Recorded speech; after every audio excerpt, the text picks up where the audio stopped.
Hello everybody and welcome to Storm Reads, and today I am going to be doing my first of a couple of book recommendations for Hallowtween. I have some viewers out there that are a little more on the scaredy cat side of horror books and things like that, even middle grade and things like that. They don't want anything too spooky, and so I dug down deep to try to find some books that I think are cute and that I don't think they're very spooky. Now I'm going to go from not spooky at all because they're picture books to chapter books that could have a few spooky moments in them, to some more novel size books that I don't think are scary. I would say on like a scale of 1 to 10 they were probably like a 3. But, you know, everybody knows their own level of spook. It's really hard for me to recommend something that's not real spooky because, to me, most middle grade books and things aren't really that spooky. But I can see in some books how some moments can be a little creepy, a little spooky. Because, like, one of my favorite middle grade books series is totally creepy and everything. So, I mean, I can get that even though I don't think it's scary. And so, yeah, so, you know your own, like, level of spookness. And so hopefully I found something that you would enjoy. And so I'm just going to start with the picture books and then work my way down. Some of the picture books you've heard about if you've watched my recent reads lately, because I did kind of do a little bit of a dive into some picture book types and things so that I could have some recommendations, because I haven't really read a lot of picture books, but after reading a few of these, I definitely want to give more a try. And the same with like chapter books, because chapter books are really cute. And so I have Ghoulia by Barbara Cantini, and it is the first book in the Mortina series. The author is also the illustrator, and this is about a zombie girl who wants to make friends. And so if you like this first one, it is part of a series. I think there's like 5 books. I'm not exactly sure. Then the next one I have is Fright Club, and this is by Ethan Long, and it is the first book in the Fright Club series, and the author is also the illustrator of these books. And it is pretty much about a monster club who gets together like on Halloween or before Halloween and practice their spooking. And they get a knock at the door, and this cute little bunny wants to be part of their monster club. And it's just kind of how, don't judge somebody by what they look like, because that little bunny could be scary if it wanted to be. And so it was very cute. It's probably my favorite picture book that I read. So it was really cute. And there's 3 books in that series, and so you have 3 books to read there. Then I have The First Day at Skeleton School by Sam Lloyd, and she is also the artist of the series, or of the book. I don't think it's a series. And it's just about monsters learning how to be good spooks, pretty much. It's just the things that they do on their first day of school, and it was cute. And then we have The Good, the Bad, and the Spooky by Jory John, and this is 1.5 in the food group series. The first book is Bad Seed, which I did listen to, and it was cute. And it took me like 5 minutes to listen to it. I just wanted to listen to it so that I could, you know, align myself up and not just jumped into 1.5. But for those who don't care, you can just jump right into this one. And basically 1.5 was a Halloween book for the Bad Seed, so it is about the Bad Seed, and it's illustrated by Pete Oswald. And basically it's the Bad Seed's favorite holiday is Halloween, and he's kind of in a bad mood and kind of grumpy because he just doesn't have the right kind of costume, he doesn't think, to celebrate. He wants to cancel trick-or-treating until his friends kind of, you know, show him that he doesn't have to have an elaborate costume or whatever. And it was cute. And then probably my second favorite one that I've read out of the books that I've read recently is The Creepy Carrots by Aaron Reynolds. And this is Creepy Carrots #1. And it's illustrated by Pete Brown. And this is about Jasper Rabbit who loves to eat carrots. He could eat them on his way to school, eat them on the way to the store, eat them anytime he goes by this one field of carrots. And then they start following him around and kind of creeping him out a little bit because he swears he sees carrots creeping everywhere. And I thought the ending of that was just really funny, and it made me chuckle. And so I really like that one. And then the last picture book that I have is The Boo Crew Needs You by Vicky Fang. And this is a new book that came out this year. It's illustrated by Sorsha Liu. I think that's how you say it. I'm not 100%, sure. But anyway, it's about a little group of monsters who are there to help you. So if you need something's wrong and you need somebody to help, the Boo Crew is there to help you. But they also need your help, and in this one it's kind of an interactive book. And when I was reading it on my phone, it would say like to push the pumpkins, and when you push the pumpkins, you got to the very last pumpkin, it changed the page because you were over there by that. And there were different things like that, and then you had to shake your phone and then hold it this way or whatever. And it's just kind of a way to make it interactive for your kids and things like that, and it was cute. And I mean, just the illustrations, they were adorable. So the next group I have is my chapter books. And so I have Eerie Elementary by Jack Shabert, I think is how you say it. And the first book is The School is Alive. The illustrator for this is Sam Ricks, and this is about Sam Graves, who pretty much just learns that his school is alive whenever he becomes hall monitor of his school. As soon as he put that sash on that says hall monitor, his whole life is changed. And there are some little spooky things here and there, but like I said, I don't really think it's necessarily too creepy or anything like that. The cover is probably one of the scarier parts because some of the covers are a little spooky. I've read 4 books in that series so far. I am on number 5. I need to get to that. I meant to get to that earlier and I haven't, but yeah, I think there's like 10 books in this series, so I would like to get it finished up. And yeah, they're quick. I think the School is Alive was like 96 pages, so they're somewhere around in like that page length, so they'll be really quick reads. And then the next one is Desmond Cole Ghost Patrol, and I think it's like a 10-book series as well, but they're like super short too. So you've got The Haunted House Next Door is the first one by Andreas Meidoso, and I'm probably pronouncing that wrong. But the illustrator is Victor Rivas, and pretty much it is about Desmond Cole, who is an 8-year-old who is a ghost hunter, and he likes to do all that kind of ghosty thing. If you've got any kind of paranormal stuff coming up, he's the one to talk to. And the author puts himself into this story, so this is the main character is Andreas Meidoso. And this is his story about how he met this boy next door and the paranormal things that go on, and the fact that his new best friend loves everything paranormal and he's afraid of everything. So it's cute. I read the first 2 books. I read the second book, which I think was something called like Ghosts Don't Ride Bikes, Do They?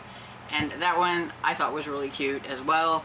Definitely, I mean, if you look at the cover is so cute. It's not scary at all. It's just a lot of fun.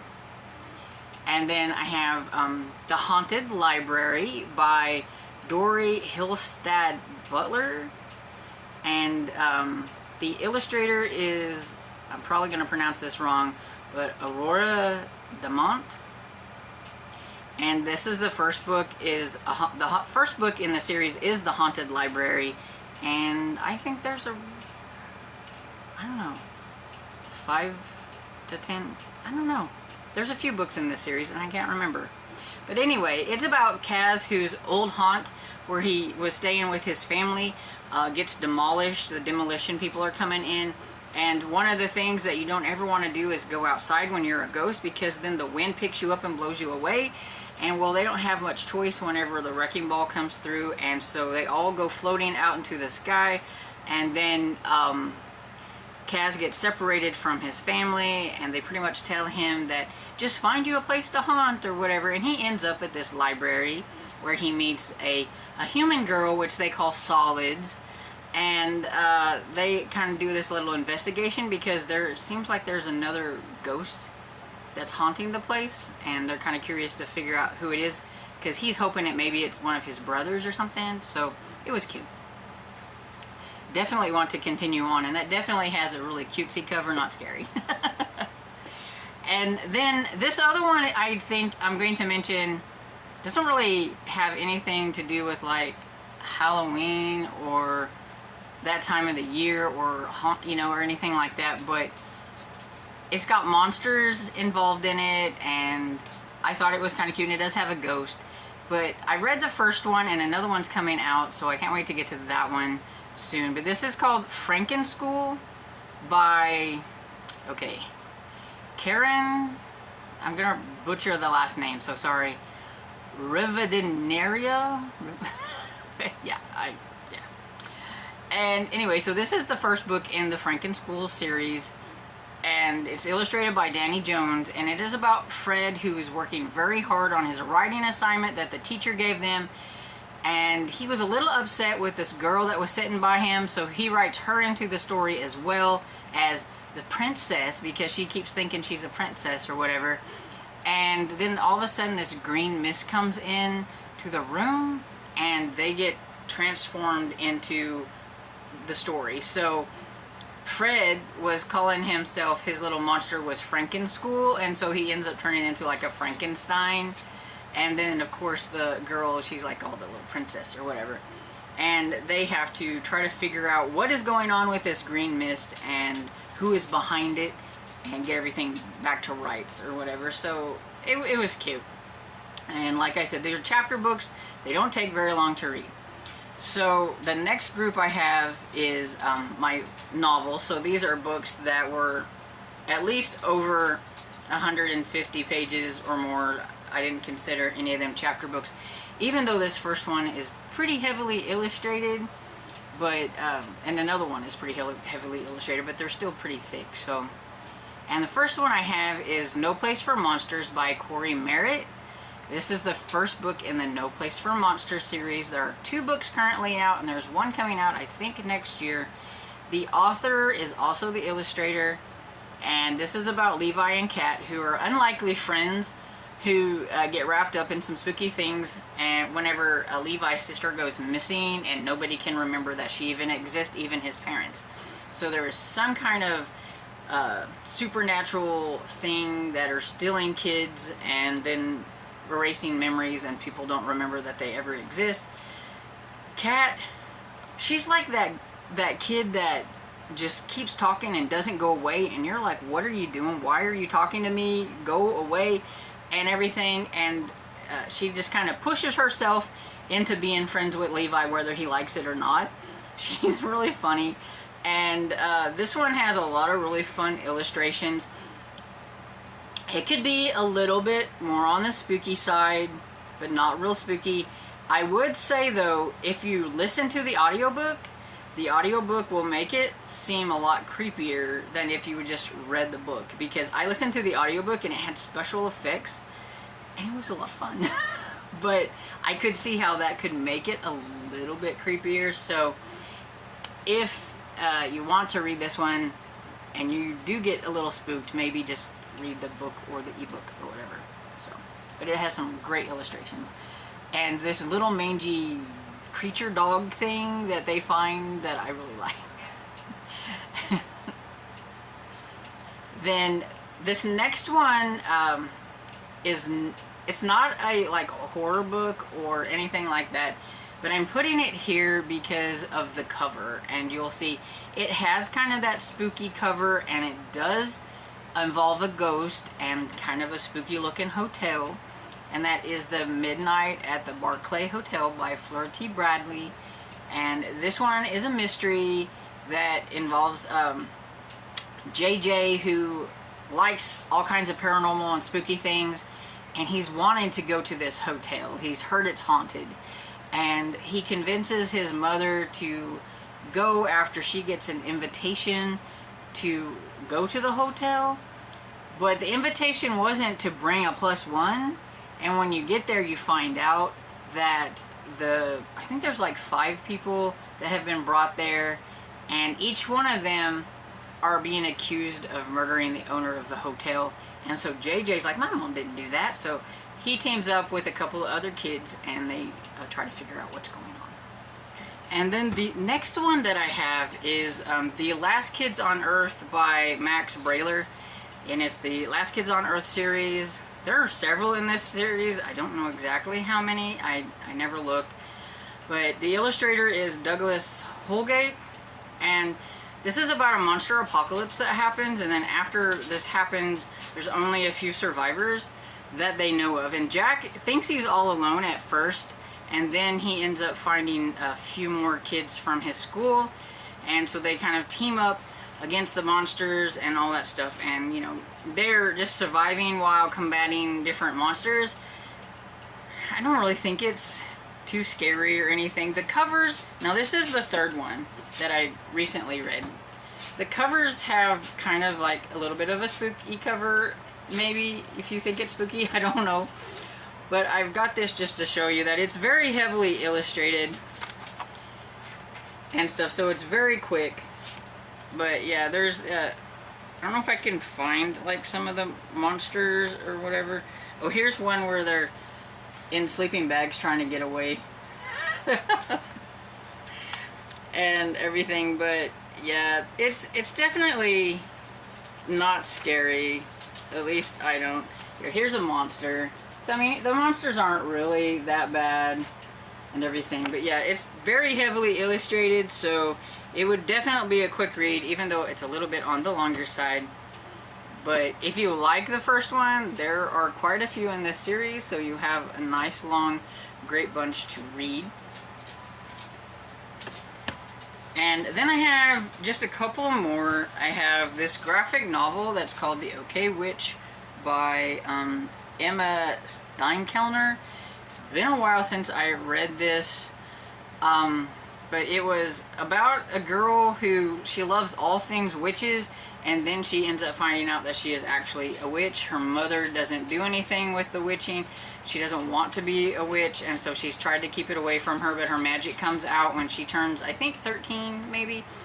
Then she's got this talking cat, and just a bunch of things happen to her after she becomes this witch. I think she's got like some ancestors from before, or trying to get her into some things, and she's got to kind of decide what to do.